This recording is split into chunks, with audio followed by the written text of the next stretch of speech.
Hello everyone, welcome back to the channel. Today we're looking at Deathrattle Rogue.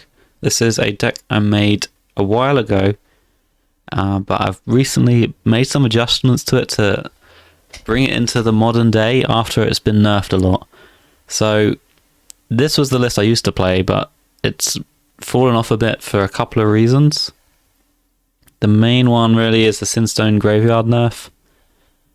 This no longer has stealth and it costs 3 mana. Both are really bad for this deck. This deck really wants to go coin 4. So playing a 3 and then saving your coin, it's just a bit too slow. And the only thing that's saving it really was the stealth, because the stealth let you interact with Invincible really nicely to get a ghost that the opponent couldn't clear. But since those changes, like this version has become really bad. Also the sketchy information got nerfed. That does hurt the deck, but not as much as the Sinstone Graveyard nerf does, in my opinion. So what did I do? Well, I took out the Invincible and the Sinstone Graveyard. Without the Graveyard, the Invincible has a bit too hard a time finding a target for an undead. And I looked at the new mini-set cards and tried to make Rip and Dare and Thaddeus work. This is obviously a Deathrattle. We've got Deathrattle synergies. Thought we'd play this. Maybe we play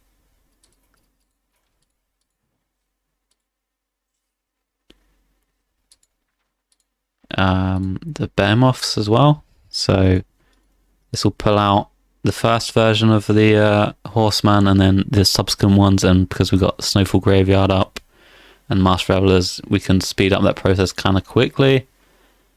But ultimately I just found I was losing too many games because my Masked Reveler was just pulling out a vanilla 2/2 essentially, because it just doesn't affect the board, and it was just much more powerful to pull out Krabatar or Neptulon instead. So I ditched that and went towards this list. And instead we're running a Burning Blade Acolyte. I tried running no minion here and just the Crab and the Neptulon, but I found I was drawing my patches a bit too often, whether it be double Masked Reveler or double Colossal, and then suddenly the deck starts to fall apart when the Scourge Illusionist doesn't really do anything, or your Masked Revelers don't summon anything, etc. So I thought one extra Deathrattle makes sense. This one is kind of good since it's so cheap. 1 mana from the Scourge Illusionist. It's got a decent Deathrattle as well. And buffing the stats from a 1/1 to 4/4 is actually pretty decent as well. If you are to Scourge Illusionist it. And it just stops the bricking. And then one last card to fill the slot. I put in Perjury into the deck. Now you might wonder why we're not running Potion Belt, for instance. I don't like the Potion Belt so much because it costs so much mana to do both stages of it. You get the 2 mana on the first part and then 3 mana on the next, and you don't really want to waste the prep on it because the prep's very useful for a Snowfall Graveyard or sketchy in the mid game. Or even on prep Serrated Bone Spike's also pretty good play.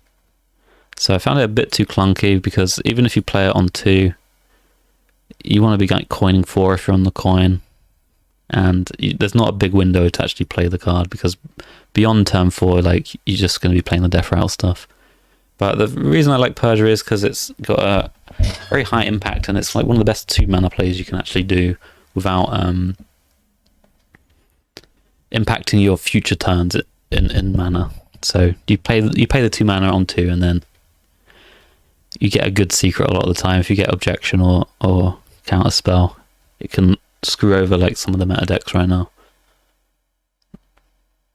So yeah, this is the deck. We can play it for a bit, see how I do. I went 5-0 this morning on ladder, so let's see if we can continue that trend. Okay, we got a game. Warlock. Alright, we got the Perjury, we got the Scourge Illusionist. We can keep the Cutlass just to discount something. If it hits the Perjury, it's a bit of a waste, but We don't really do anything on turn 1 anyway.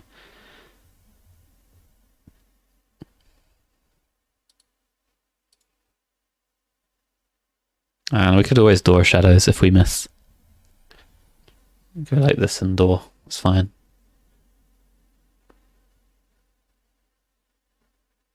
It could be bomb lock. Bomb lock's a bit tricky. Alright, we drew one patches so far. Okay, that's a nice one to discount.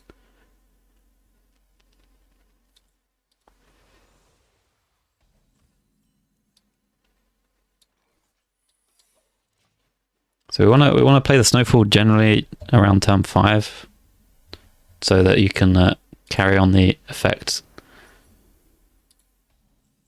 into doubling up on these things and stuff. Wow, some terrible ones here. Maybe just pick them. If you get some terrible options, I like to pick the mage, because sometimes it ruffles the opponent's feathers a little bit, you know? Makes them waste some cards to try and play around counterspell or rejection. I didn't care.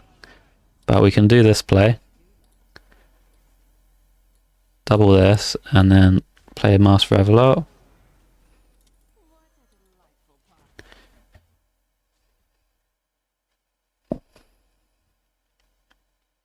Now I know this is not explosive or objection.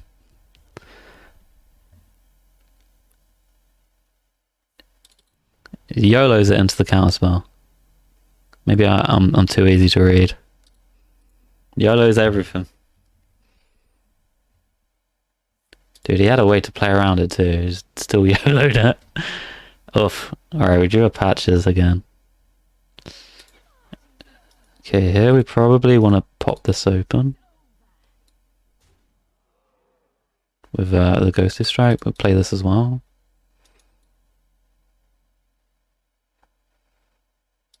Yeah, let's do that.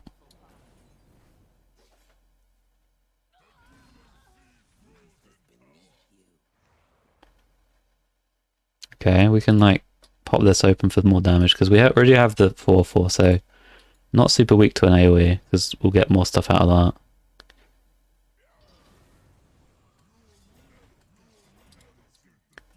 And kind of don't mind getting the crab from this, so maybe we just take the prep. Prep's always a nice one. Don't want to draw the crab. I think we want to get it from this for just more face damage. Next time we can just do this if we want.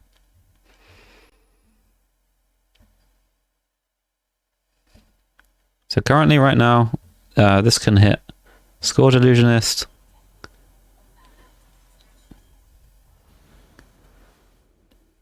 the crab, or this thingy. Alright. Let's draw him. Got some nice cheap things there.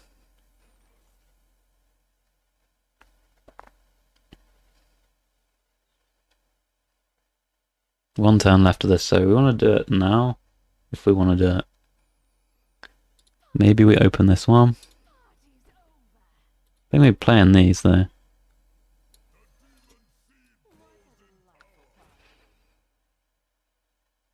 Yeah, I mean, there's not much point opening them, actually. Let's see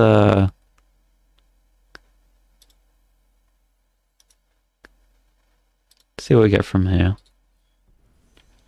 Okay. We want to use one of these while we can and probably play the Perjury. And we just push this damage. And it's just a really awkward board for him to clear. Like, if he AoEs the big ones, we just get more stuff coming out. And without, like, a big silence like Priest has, it's very just awkward to kill these sorts of boards for a lot of decks. Even, like, Shamans. If you're, like, 2-mana Master Reveler to trade and pushing out a Colossus, it can do quite a lot of work. Okay.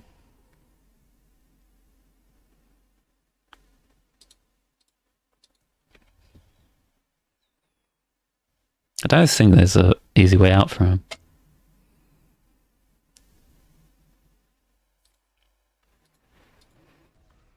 Right. Get 5/8.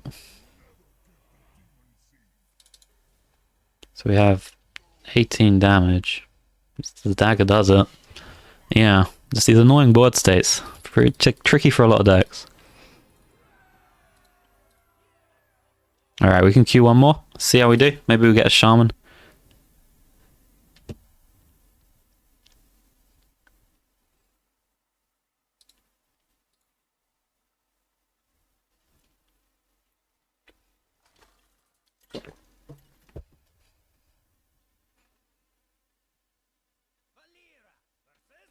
Okay, paladin. Paladin should be fine as long as we find a sort of similar hand to what we had last time. If we get... Okay, nice. Sketchy's good. If we find the graveyard, we should be fine. Especially if it's pure paladin. Okay.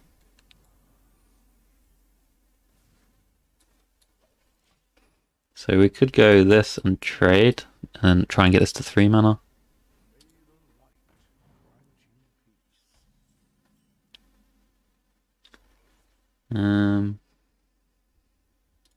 Yeah, I think I like that. Getting the Perjuries down early is better because they just have higher impact. Okay, that's a bit unlucky.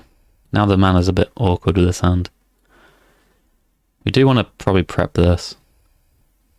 But if this got discounted or this got discounted, it'd make the next turn so much better.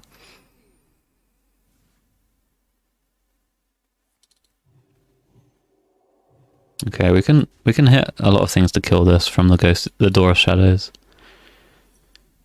Ghostly Strike, SI Extortion will do it.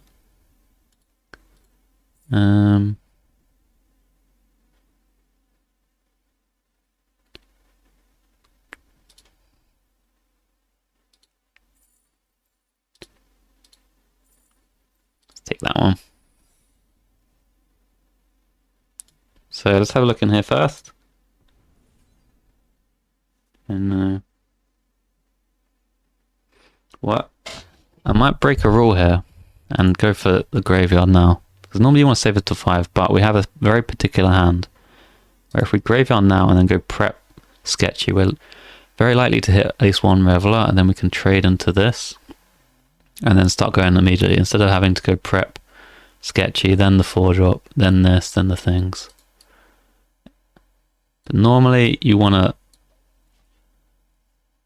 save this till turn 5, but with this particular hand, and how fast the opponent's going, I think we just do it now. Of course, we could later on hit double Burning Blade Acolyte, but maybe that's fine. Okay, the Bone Spike means we're not going to die even if we hit double Burning Blade Acolyte at least.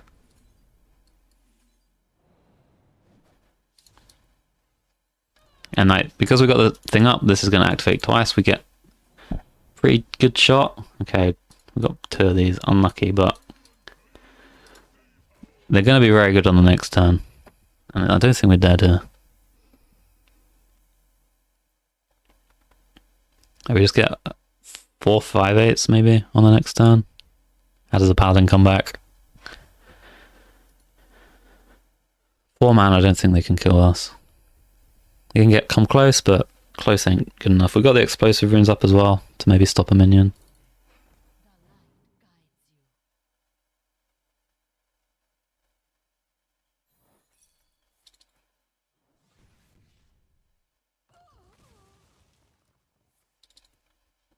Okay. Close, he's close. But I don't know if he can come back. Close is not good enough. We have lethal set up. I guess if this is consecration, we lose. That's the only way. I shouldn't have said it.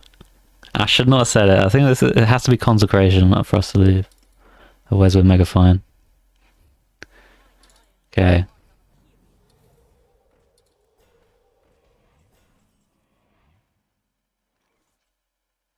Don't think we have a lethal here. We just go for this.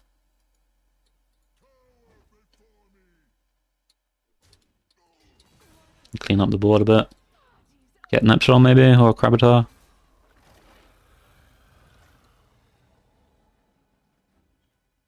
Almost lethal.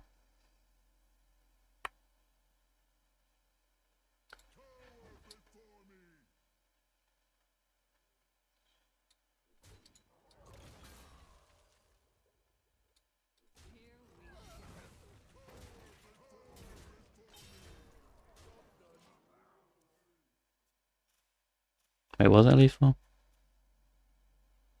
No, we were one off, right? We were one off lethal there. One off ain't good enough. But I mean, out is randomly generating conk, I think. Alright, nice. Big win. You can see like the board states we can make. Generally pretty good against other board decks, this. Okay, that's it for the video. I didn't want to do too much gameplay. If you want to see more, I'll probably be playing it on my stream. Tinkering with some of the cards.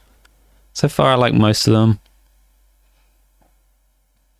Perjury is a little bit up in the air, but it's just nice to have on turn 2, I think.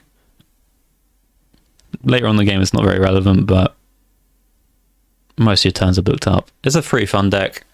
I hope you guys enjoy the video, and I'll see you in the next one.